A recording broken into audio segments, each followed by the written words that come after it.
मुन्ना जी, आप एक समाज सेवी हैं, भारतीय जीवन बीमा में एक वरिष्ठ अभिकर्ता भी हैं। आप ये बताइए, भारत का भविष्य, जिस देश में 2500 प्लस पार्टियां हैं, वहाँ क्या विकास संभव है?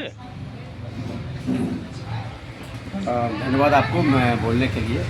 जहाँ तक मैं समझता हूँ, भारत एक धर्मप्रधान देश भी है और प्रजातंत्र देश भी है। और यहाँ पे अगर देखा जाए तो सबसे ज़्यादा संख्या युवाओं का है। जी। भारत में जो विकास की दर है वो डिपेंड हमारे युवाओं पे करती है। पार्टियाँ 2500 3,000 जो भी हो, अगर युवा जागरूक हो जाए, नॉलेज हो जाए कि देश के हित के हम क्या कर रहे हैं काम, लोग गलत क्या कर रहा है, कहाँ भ्रष्ट हो रही है, ये तमाम मुद्दों पर अगर सही निर्णय लेके पारदर्शिता अगर देखा जाए तो भारत का विकास हो भी रहा और विकास होगा भी। बट हम और आप उलझ के अपने में मर रहे हैं। मेरा जहाँ तक राय है कि अगर हम एक दूसरे को सहयोग बन कर, चाहे विपक्ष हो या पक्ष हो, क्या रियल मुद्दा है उस पर जिक्र होनी चाहिए। हम अच्छे को बुरा नहीं कर सकते, और कई यहाँ तो देख रहे हैं कि बुरे को भी अच्छे बना रहे हैं लोग। तो ऐसे कंडीशन में भारत का विकास होना संभव नहीं है। संभव नहीं है। एक छोटी सी जानकारी, आप अदर कंट्री आप देखिए, जैसे विकसित देश अमेरिका, रूस, जापान, तो यहाँ पर मात्र 2 से 3 पार्टियां हैं, यहाँ आखिर 3000 प्लस क्यों? देखिए यहाँ पे मुझे लगता है कि जो अनुभव मेरे पास है, जो हम समझे हैं कि यहाँ की जो सरकार बनती है तो ज़्यादातर डिपेंड यहाँ पब्लिक का है। जी।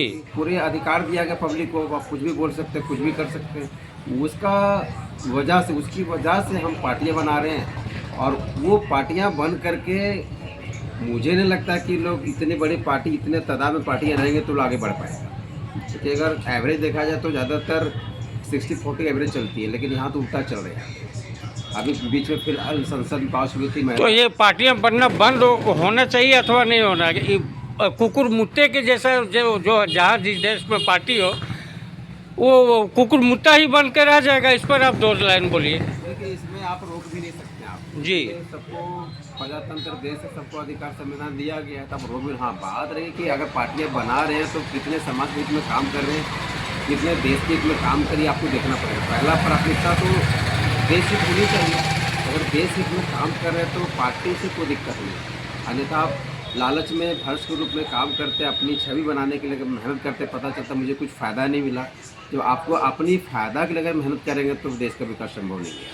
तो धन्यवाद, आपसे बातें हुई है और हमें लग रहा है कि आपने अच्छा सुझाव दिया है, और हम इस बात को जनता तक पहुंचाने का कोशिश करेंगे कि आगे भी पार्टियां ना बने। ये कुकुर मुत्ता वाला काम बहुत दिन हो गया, अब इस पर ब्रेक लगनी चाहिए, भारत सरकार को ब्रेक लगाना चाहिए।